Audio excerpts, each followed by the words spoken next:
Friends, இன்னைக்கு நம்ம ரொம்ப சத்தான அதே சமயத்தில் வீட்டில் இருக்க பொருளை வச்சு ரொம்ப சுலபமாக செய்யக்கூடிய பொரிவளங்காய் உருண்டை தாங்க எப்படி செய்கிறதுன்னு பார்க்க போகிறோம். வாங்க வீடியோக்குள்ளே போகலாம்.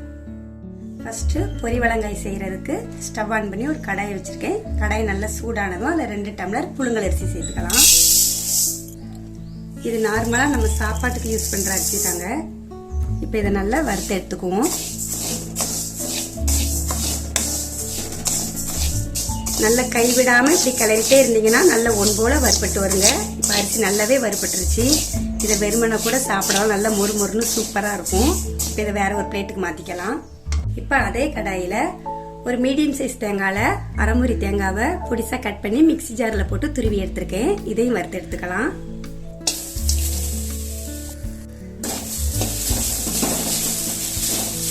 இதையும் நல்ல அதோட ஈரத்தன்மை போகிற வரைக்கும் வறுத்து எடுத்துக்குவோம். இப்படி வறுத்து செய்கிறப்போ டேஸ்ட்டும் நல்லாயிருக்கும், கெட்டும் போகாதுங்க. இப்போ தேங்காய் நல்லாவே வறுப்பட்டுருச்சு. இப்போ இதை எடுத்துடலாம்.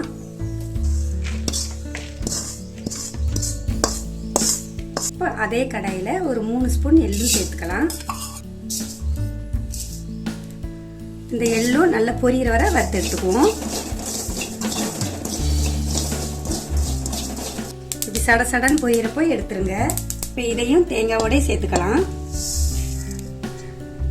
இப்போ வறுத்த அரிசி நல்லாவே ஆறிடுச்சு. இதை ஒரு மிக்சி ஜாருக்கு மாற்றி நல்லா திரிச்சு எடுத்துக்கலாம். இந்த அளவுக்கு திரிச்சு எடுத்தா போதுங்க. இப்போ இதை நம்ம வறுத்த எடுத்த தேங்காய் எள்ளோட சேர்த்துக்கலாம். கூடவே ஒரு பிஞ்ச் உப்பு, வாசனைக்காக 1/4 ஸ்பூன் ஏலக்காய் தூள், கூடவே 1/4 ஸ்பூன் சுக்கு பொடி போடுறப்ப நல்ல வாசனையாகவும் இருக்கும், உடம்புக்குமே ரொம்ப நல்லது. இப்போ இது எல்லாத்தையும் ஒரு நேரம் கலந்து விட்டுக்கலாம். இப்போ பாகு காய்க்கிறதுக்கு நான் அரிசி எடுத்த அதே டம்ளர்ல 1 டம்ளர் வெல்லம் எடுத்திருக்கேன். கூடவே 1/2 டம்ளர் தண்ணி. இது நல்லா வெல்லம் கரைஞ்சி வரட்டும், அது வரை கிளறி விட்டுக்குவோம்.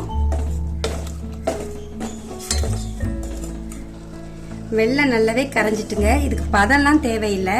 வெல்லம் கரைஞ்சதுக்கு அப்புறம் கூட ஒரு எக்ஸ்ட்ரா ஒரு 2 நிமிஷம் வச்சுக்காங்க. நல்ல ஒரு பிசுபிசுப்பு தன்மை வரும். அந்த டைம் ஸ்டவ் ஆஃப் பண்ணிருங்க. இப்போ இந்த பாகுவை நம்ம திரிச்சு வச்ச மாவோட ஃபில்டர் பண்ணி ஊற்றிக்கலாம். கொஞ்சமாக ஊற்றிக்கோங்க.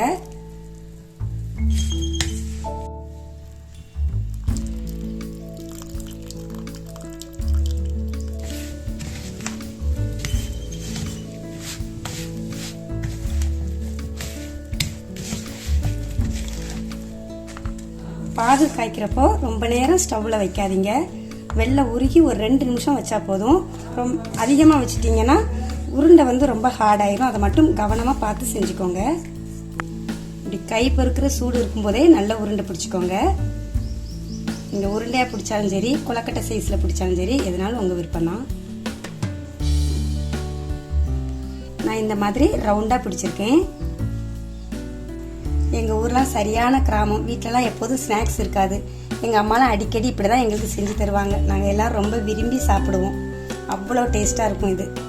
உங்ககிட்ட ஏலக்காய் சுக்குலாம் பொடியாக இல்லைன்னா அரிசி வறுக்கிறப்பவே அது கூட போட்டு வறுத்துட்டு அப்புறமா திரிச்சு எடுத்துக்கோங்க. அவ்வளோதாங்க. எல்லா மாவுமே நல்லா உருண்டை பிடிச்சாச்சு. இதுக்கு பொருள் ரொம்ப கம்மி தாங்க. நம்ம வீட்டில் உள்ள பொருளை வச்சு ரொம்ப ஈஸியாக செஞ்சிடலாம். ஸ்கூல் விட்டு வருது பிள்ளைங்க, வேலைக்கு போயிட்டு வருதவங்களுக்கு கடையில் ஸ்நாக்ஸ் வாங்குறதுக்கு பதிலாக இப்படி வீட்டில் செஞ்சு கொடுத்தா நல்ல உடம்புக்கும் சத்து சேரும், விரும்பியும் சாப்பிடுவாங்க. நீங்களும் இதே மாதிரி இந்த சத்தான உருண்டையை உங்கள் வீட்டில் செஞ்சு பார்த்துட்டு எப்படி இருக்குன்னு கமெண்ட்ல சொல்லுங்கள். இந்த வீடியோ பிடிச்சிருந்தா ஃபர்ஸ்ட் ஒரு லைக் போடுங்க. மறக்காமல் நம்ம சேனலுக்கு சப்ஸ்கிரைப் பண்ணுங்க. நன்றி.